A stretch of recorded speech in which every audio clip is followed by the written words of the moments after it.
जय माता दी बंधुओं, आपके अपने माँ कात्यायनी संस्कार चैनल में आप सभी का हार्दिक हार्दिक अभिनंदन है। बंधुओं, आप सभी के मध्य माँ दुर्गा सप्तशती का कवच, अर्गला और कीलक का हिंदी अनुवाद लेकर के उपस्थित हुई हूँ। जैसा कि इसके पूर्व वीडियो में मैंने आप सभी को इसका संस्कृत में कवच, अर्गला और कीलक बताया है। माँ देवी का कवच, अर्गला और कीलक, इनका पाठ करने का विधान भी मैंने आप सभी को बताया था। फिर भी आप सभी के सुविधा के लिए एक बार फिर माँ भगवती के पूजन का जो विधान है उसे पुनः आप सभी के बीच दोहरा रही हूँ। माँ दुर्गा के सप्तशती के पूजन से पूर्व सर्वप्रथम माँ के श्री विग्रह का ध्यान हमें करना चाहिए। उसके उपरांत 9 कोष्ठों वाले श्री यंत्र में महालक्ष्मी आदि का पूजन करना चाहिए। इसके बाद 6 अंगों सहित माँ दुर्गा सप्तशती के पाठ का विधान, उसके बाद पाठ आरंभ करना चाहिए। माँ का कवच, अर्गला, कीलक और तीनों रहस्य, ये ही माँ के सप्तशती के 6 अंग माने गए हैं।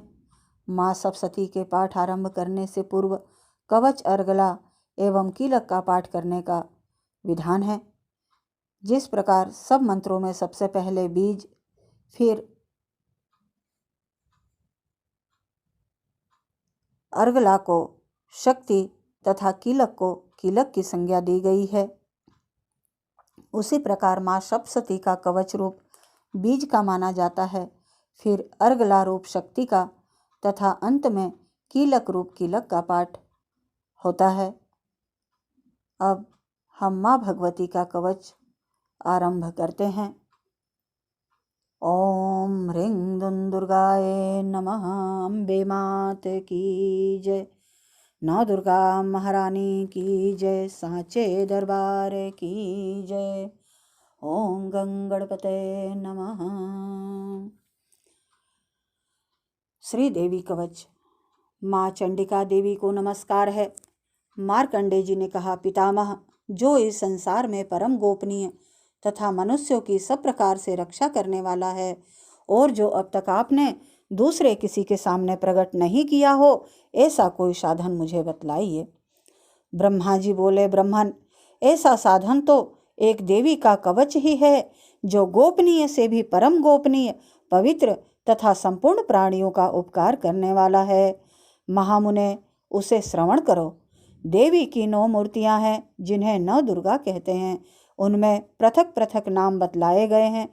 प्रथम नाम शैलपुत्री का है, दूसरी मूर्ति का नाम ब्रह्मचारिणी है, तीसरा स्वरूप चंद्रघंटा के नाम से प्रसिद्ध है, चौथी मूर्ति को कुसमांडा कहते हैं, 5वीं दुर्गा का नाम स्कंद माता है, देवी के 6ठे रूप को कात्यायनी कहते हैं, 7वां कालरात्रि और 8वां स्वरूप महागौरी के नाम से प्रसिद्ध है। 9वीं दुर्गा का नाम सिद्धिदात्री है। ये नाम सर्वज्ञ महात्मा वेद भगवान के द्वारा ही प्रतिपादित किए हुए हैं। जो मनुष्य अग्नि में जल रहा हो, रणभूमि में शत्रुओं से घिर गया हो, विषम संकट में फंस गया हो तथा इस प्रकार भय से आतुर होकर जो भगवती दुर्गा की शरण में प्राप्त हुए हों, उनका कभी कोई अमंगल नहीं होता। युद्ध के समय संकट में पड़ने पर भी उनके ऊपर कोई विपत्ति नहीं दिखाई देती। उन्हें शोक, दुख और भय की प्राप्ति नहीं होती। जिन्होंने भक्तिपूर्वक देवी का स्मरण किया है, उनका निश्चय ही अभ्युदय होता है। देवेश्वरी, जो तुम्हारा चिंतन करते हैं, उनकी कृपा तुम करती हो और तुम निःसंदेह उनकी रक्षा करती हो। देवेश्वरी, जो तुम्हारा चिंतन करते हैं, उनकी तुम निःसंदेह रक्षा करती हो। चामुंडा देवी प्रेत पर आरूढ़ होती हैं, वाराही भैंसे पर सवारी करती हैं, इंद्री का वाहन ऐरावत हाथी है, वैष्णवी देवी गरुड़ पर ही आसन जमाती हैं, माहेश्वरी वृषभ पर आरूढ़ होती हैं, कौमारी का वाहन मयूर है, भगवान विष्णु की प्रियतमा लक्ष्मी देवी कमल के आसन पर विराजमान हैं और हाथों में कमल धारण किए हुए हैं। वृषभ पर आरूढ़ ईश्वरी देवी ने श्वेत रूप धारण कर रखा है। ब्राह्मी देवी हंस पर बैठी हुई और सब प्रकार के आभूषणों से सुशोभित होती हैं। इस प्रकार ये सभी माताएं सब प्रकार की योग शक्तियों से संपन्न हैं। इनके सिवाय और भी बहुत सी देवियां हैं जो अनेक प्रकार के आभूषणों की शोभा से युक्त तथा नाना प्रकार के रत्नों से सुशोभित होती हैं। ये संपूर्ण देवियां क्रोध में भरी हुई हैं और भक्तों की रक्षा के लिए रथ पर बैठी दिखाई देती हैं। ये शंख, चक्र, गदा, शक्ति, हल और मुसल, खेटक और तोमर, परशु तथा पास, कुंत और त्रिशूल एवं उत्तम सारंग, धनुष आदि अस्त्र शस्त्र अपने हाथों में धारण करती हैं। दैत्यों के शरीर का नाश करना, भक्तों को अभय दान देना और देवताओं का कल्याण करना, यही उनके शस्त्र धारण करने का उद्देश्य है। कवच आरंभ करने से पहले हम इस प्रकार प्रार्थना करते हैं। महान रौद्र रूप, अत्यंत घोर पराक्रम, महान बल और महान उत्साह करने वाली देवी, तुम महान भय का नाश करने वाली हो, तुम्हें नमस्कार है। तुम्हारी ओर देखना भी कठिन है। शत्रुओं का भय बढ़ाने वाली जगदम्बिके, मेरी रक्षा करो। पूर्व दिशा में इंद्री शक्ति, इंद्र की शक्ति मेरी रक्षा करे। अग्निकोण में अग्नि शक्ति, दक्षिण दिशा में वाराही तथा नैकृत्य कोण में खड्ग धारणी मेरी रक्षा करें। पश्चिम दिशा में वारुणी और वायव्य कोण में मृग पर सवारी करने वाली देवी मेरी रक्षा करें।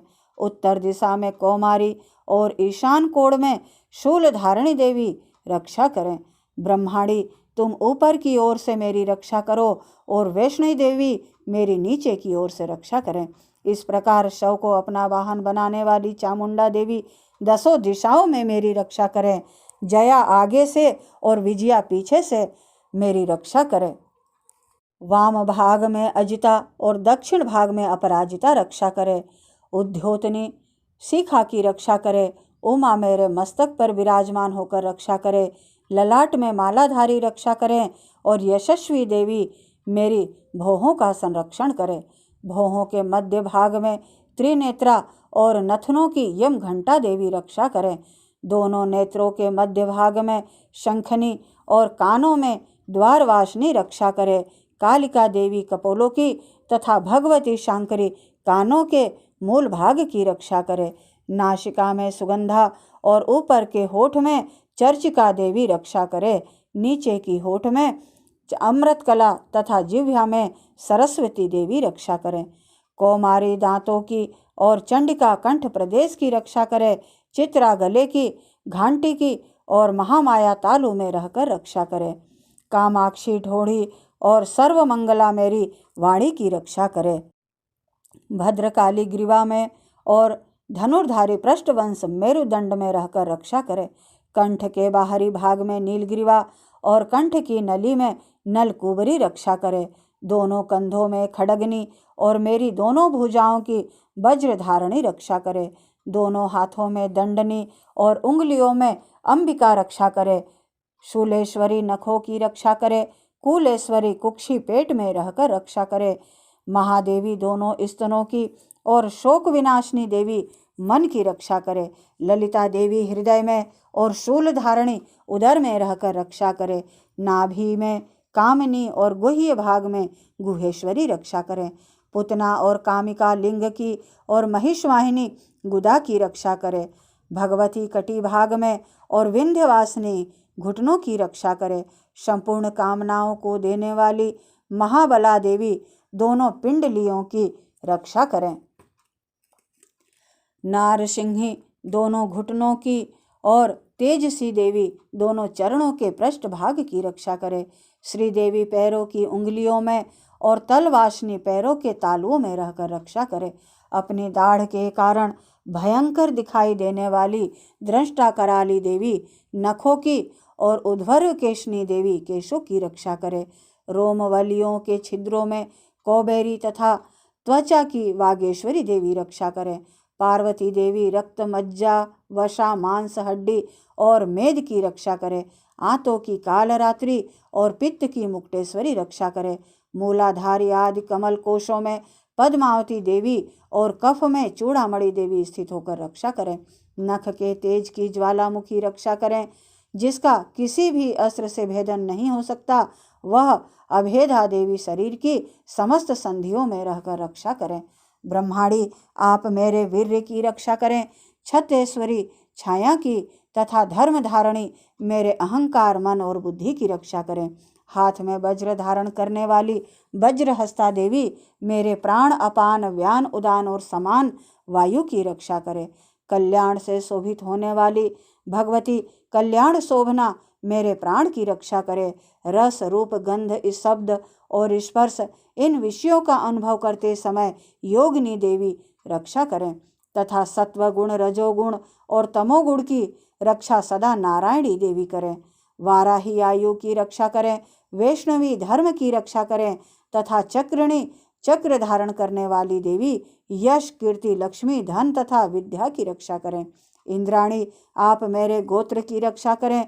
चंडिके तुम मेरे पशुओं की रक्षा करो। महालक्ष्मी पुत्रों की रक्षा करें और भैरवी पत्नी की रक्षा करें। मेरे पथ की शुभता तथा मार्ग की क्षेम करी रक्षा करें।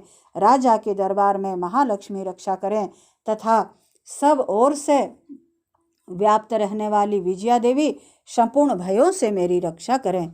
देवी जो स्थान कवच में नहीं कहा गया है, अतएव रक्षा से रहित है, वह सब तुम्हारे द्वारा सुरक्षित हो, क्योंकि तुम विजयशालिनी हो और पाप नाशनी हो।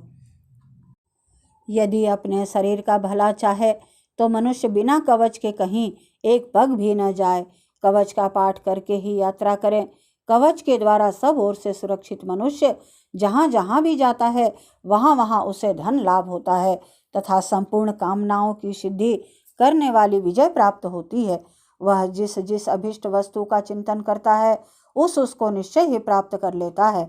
वह पुरुष इस पृथ्वी पर तुलना रहित महान ऐश्वर्य का भागी होता है। कवच से सुरक्षित मनुष्य निर्भय हो जाता है। युद्ध में उसकी पराजय नहीं होती तथा वह तीनों लोकों में पूजनीय होता है। देवी का यह कवच देवताओं के लिए भी दुर्लभ है। जो प्रतिदिन नियम पूर्वक तीनों संध्याओं के समय श्रद्धा के साथ इसका पाठ करता है उससे देवी कला प्राप्त होती है तथा वह तीनों लोकों में कहीं भी पराजित नहीं होता। इतना ही नहीं, वह अपमृत्यु से रहित हो 100 से भी अधिक वर्षों तक जीवित रहता है। मकरी, चेचक और कोढ़ आदि उसकी संपूर्ण व्याधियां नष्ट हो जाती है। कनेर, भांग, अफीम, धतूरे आदि का स्थावर विष, सांप और बिच्छू आदि के काटने से चढ़ा हुआ जंगम विष तथा अहिफेन और तेल के संयोग आदि से बनने वाला कृत्रिम विष, ये सभी प्रकार के विष दूर हो जाते हैं, उनका कोई असर नहीं होता। इस पृथ्वी पर मारण, मोहन आदि जितने भी आभिचारिक प्रयोग होते हैं तथा इस प्रकार के जितने मंत्र यंत्र होते हैं वे सब इस कवच को हृदय में धारण कर लेने पर उस मनुष्य को देखते ही नष्ट हो जाते हैं। यही नहीं, पृथ्वी पर विचरने वाले ग्राम देवता, आकाशचारी देव विशेष, जल के संबंध से प्रकट होने वाले गण, उपदेश मात्र से सिद्ध होने वाले निम्न कोटि के देवता, अपने जन्म के साथ प्रकट होने वाले देवता, कुल देवता, माला, कंठमाला आदि, डाकनी, शाकनी, अंतरिक्ष में विचरने वाली अत्यंत बलवती भयानक डाकनियां, ग्रह, भूत, पिशाच, यक्ष, गंधर्व, राक्षस, ब्रह्म राक्षस, बेताल, कुष्मांड और भैरव आदि अनिष्ट कारक देवता भी हृदय में कवच धारण किए रहने पर उस मनुष्य को देखते ही भाग जाते हैं। कवचधारी पुरुष को राजा से सम्मान वृद्धि प्राप्त होती है। यह कवच मनुष्यों के तेज की वृद्धि करने वाला और उत्तम है।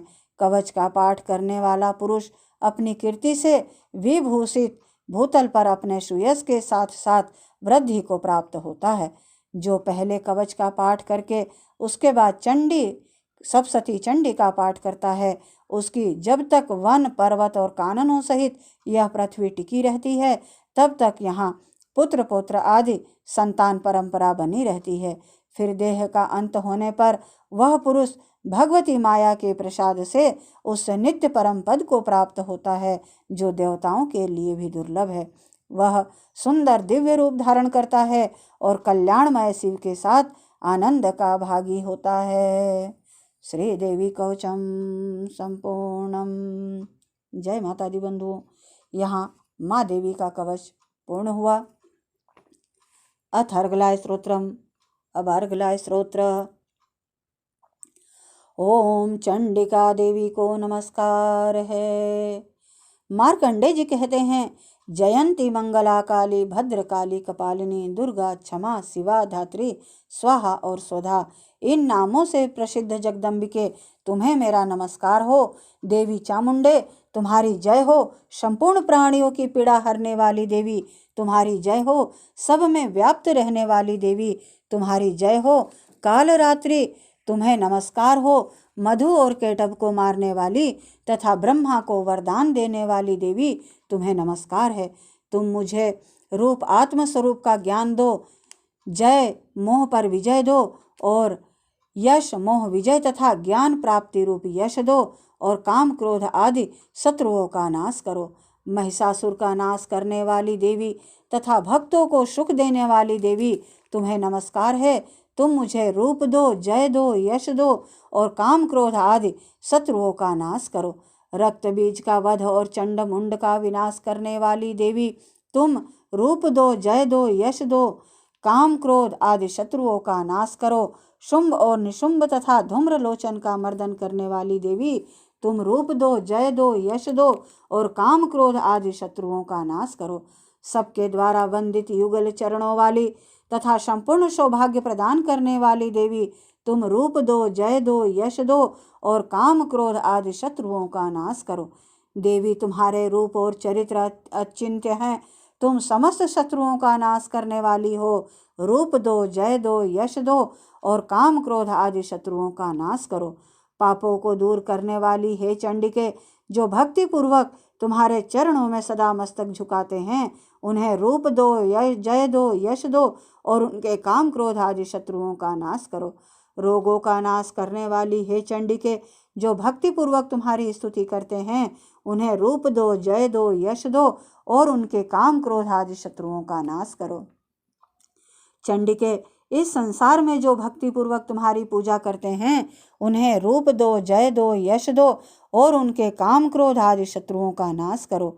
मुझे सौभाग्य और आरोग्य दो, परम सुख दो। रूप दो, जय दो, यश दो और मेरे लिए काम क्रोध आदि शत्रुओं का नाश करो। जो मुझसे द्वेष रखते हैं या रखते हों, उनका नाश और मेरे बल की वृद्धि करो।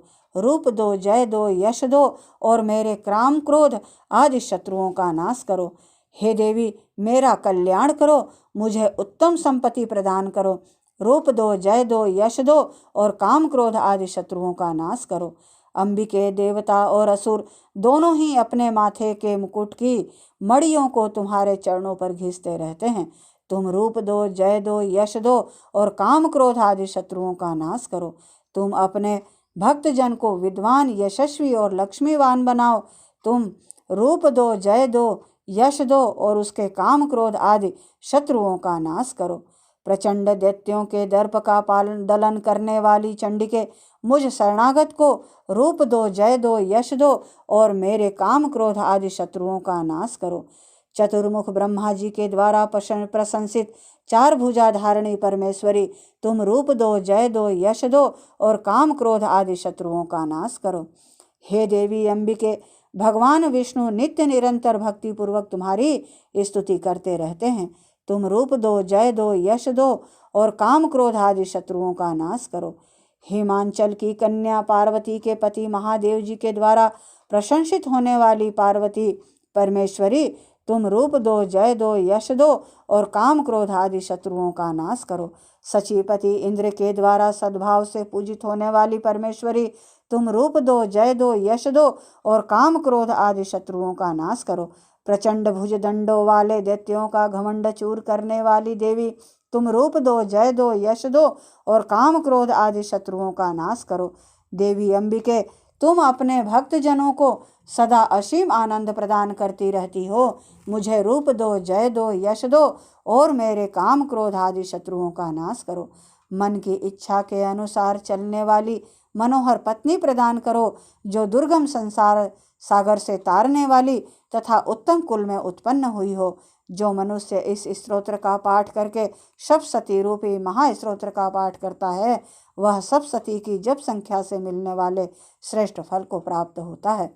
साथ ही वह प्रचुर संपत्ति भी प्राप्त कर लेता है। अथ अर्गला स्तोत्रम। अर्गला स्तोत्र संपूर्ण हुआ। जय माता दी बंधुओं। अब कीलक स्तोत्र प्रारंभ होता है। अथ कीलकम कीलक। ओम चंडिका देवी को नमस्कार है। मार्कंडे जी कहते हैं, विशुद्ध ज्ञान ही जिनका शरीर है, तीनों वेद ही जिसके 3 दिव्य नेत्र हैं, जो कल्याण प्राप्ति के हेतु हैं तथा अपने मस्तक पर अर्धचंद्र का मुकुट धारण करते हैं, उन भगवान शिव को नमस्कार है। मंत्रों का जो अभिकीलक है, अर्थात मंत्रों की सिद्धि में विघ्न उपस्थित करने वाले शाप रूपी कीलक का जो निवारण करने वाला है, उस सप्तशती स्तोत्र को संपूर्ण रूप से जानना चाहिए और जानकर उसकी उपासना करनी चाहिए। यद्यपि सप्तशती के अतिरिक्त अन्य मंत्रों में के जप में भी जो निरंतर लगा रहता है, वह भी कल्याण का भागी होता है। उसके भी उच्चाटन आदि कर्म सिद्ध होते हैं तथा उसे भी समस्त दुर्लभ वस्तुओं की प्राप्ति हो जाती है। तथापि जो अन्य मंत्रों का जप न करके केवल इस सप्तशती नामक स्तोत्र से ही देवी की स्तुति करते हैं, उन्हें स्तुति मात्र से ही सच्चिदानंद स्वरूपिणी देवी सिद्ध हो जाती हैं। उन्हें अपने कार्य की सिद्धि के लिए मंत्र, औषधि तथा अन्य किसी साधन के उपयोग की आवश्यकता नहीं रहती। जप के बिना ही उनके उच्चाटन आदि समस्त अभिचारिक कर्म सिद्ध हो जाते हैं। इतना ही नहीं, उनकी संपूर्ण अभिष्ट वस्तुएं भी सिद्ध होती हैं।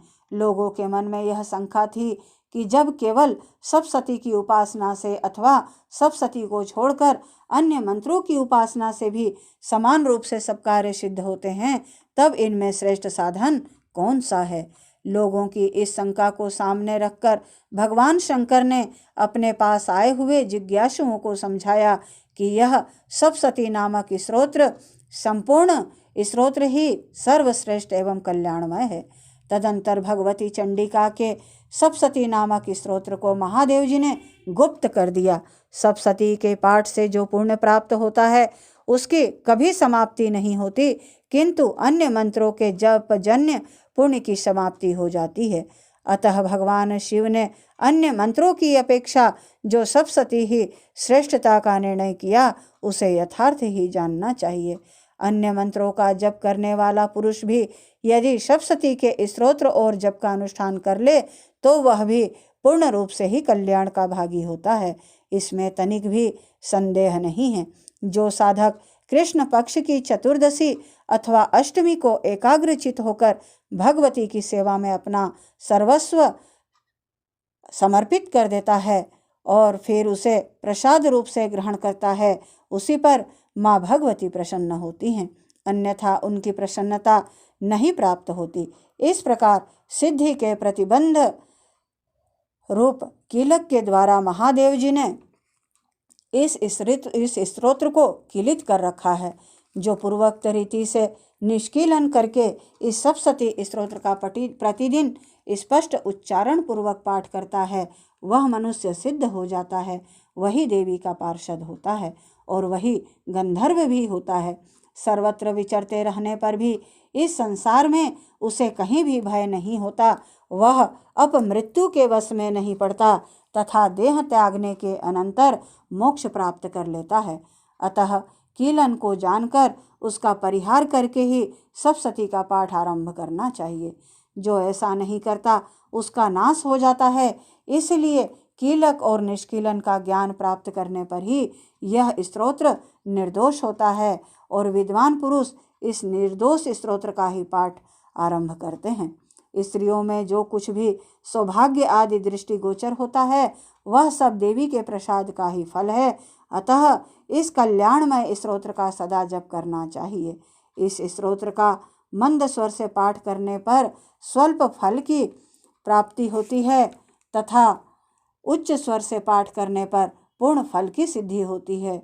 अतः उच्च स्वर से ही इसका पाठ आरंभ करना चाहिए। जिनके प्रसाद से ऐश्वर्य, सौभाग्य, आरोग्य, संपत्ति, शत्रुनाश तथा परम मोक्ष की भी सिद्धि होती है, उन कल्याणमयी जगदम्बा की स्तुति मनुष्य क्यों नहीं करते। श्री कीलक स्तोत्रम संपूर्णम। इस तरह से कीलक स्तोत्र पूर्ण हुआ। बंधुओं, माँ भगवती का यह कवच, अर्गला और कीलक माँ भगवती के अनुपम मनुष्यों के लिए उपहार हैं। इसे हमेशा ही मन में ध्यान करते रहना चाहिए, जाप करते रहना चाहिए। इससे तीनों लोकों में हमें माँ भगवती की कृपा प्राप्त होती है। हर प्रकार के संकट और कष्ट का नाश होता है, पुत्र पौत्र आदि की वृद्धि होती है। बंधुओं, यदि मेरा यह प्रयास आप सभी को अच्छा लगे तो प्लीज़ लाइक, शेयर और सब्सक्राइब अवश्य करें, ताकि इस तरह के वीडियो मैं और भी आप सभी के समक्ष ला सकूं। जय माता दी बंधुओं, जय माता दी। ओम ह्रीं दुर्गाय नमः।